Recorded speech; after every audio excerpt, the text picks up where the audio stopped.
দুনিয়ার মধ্যে যারা অহংকার করে তাদেরকে একটা পিঁপড়ার মতো বানিয়ে ফেলবে, ছোট্ট একটা পিঁপড়ার মতো, পিপিলিকার মতো বানিয়ে ফেলবে। যখন পিপিলিকার মতো, পিঁপড়ার মতো বানিয়ে ফেলবে, বানানোর পর এবার ওই ব্যক্তি মসজিদে অহংকার করেছিল, মসজিদের মুসল্লি থাকবে। সমাজে অহংকার করেছিল, সমাজের মানুষ থাকবে। পরিবারে অহংকার করেছিল, পরিবারের মানুষ থাকবে। দেশের মধ্যে অহংকার করেছিল, দেশের মানুষ থাকবে। এবার যখন ওই ব্যক্তিকে ক্ষুদ্র একটা পিঁপড়ার মতো যখন বানিয়ে ফেলবে, বানানোর পর বলা হচ্ছে এই ব্যক্তির গলার মধ্যে একটা জাহান্নামের ব্যারিকেড দেওয়া হবে। কারণ আমার আল্লাহর হাদিসে কুদসির মধ্যে এসেছে, ওয়াল কিবরিয়াউ রিদাউহু, আমার আল্লাহ বলছেন অহংকার সেটা আমি আল্লাহর চাদর।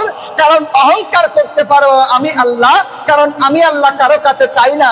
আমি আল্লাহর টাকার প্রয়োজন হয় না, আমি আল্লাহর টাকার জন্য ঘরের প্রয়োজন হয় না, আমি আল্লাহর খাবারের প্রয়োজন হয় না। যেহেতু দুনিয়ার দিকে আমি মুহতাজ নই, সুতরাং অহংকার করতে পারবো শুধুমাত্র আমি আল্লাহ। আর দুনিয়ার মধ্যে যদি আমার বান্দা অহংকার করে, তাইলে বোঝা গেল ওই ব্যক্তি আমি খোদার চাদরকে নিয়ে টানাটানি করেছে।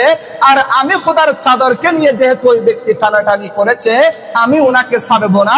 কিয়ামতের ময়দান যখন কায়েম হবে, ওনাকে পিঁপড়ার মতো বানিয়ে এবার জাহান্নামের ফেরেশতারা যখন ওকে গ্রেফতার করবে, গ্রেফতার করার পর হাদিসে পাকের মধ্যে এসেছে যে একটা জাহান্নামের মধ্যে যে একটা কারাগার রয়েছে, এই কারাগারের নাম হচ্ছে বাউলাস। বাউলাস নামক একটা কারাগার আছে। এই যে চট্টগ্রামের মধ্যে বিভিন্ন রকম কারাগার, এক এক পিঞ্জারার এক এক নাম। কারাগারের মধ্যে যখন মানুষকে নিয়ে যায়, সেখানের মধ্যে এরকম লোহার ব্যারিকেড থাকে।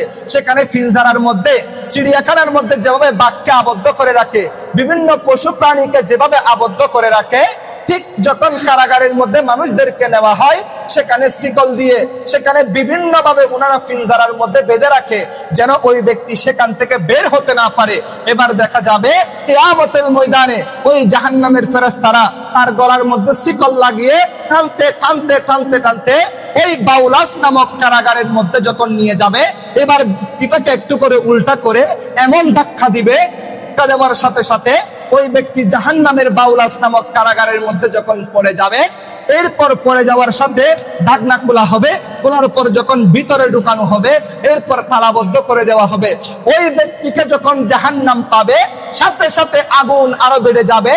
আগুন যখন বেড়ে যাবে, এবার ওই ব্যক্তি যখন পানি পানি করে যখন চিৎকার করবে, আমার নবী বলেন হাদিসে পাকের মধ্যে, অন্যান্য পাশের জাহান্নামের মানুষরা জ্বলতে জ্বলতে জ্বলতে জ্বলতে তাদের শরীর থেকে যে ফসা দুর্গন্ধ পানি বের হচ্ছে, তার মধ্যে আবদ্ধ করা হয়েছে, ওই ব্যক্তিকে সেখানের মধ্যে পানি গুলা পান করানো হবে। বড় করে বলুন নাউযুবিল্লাহ।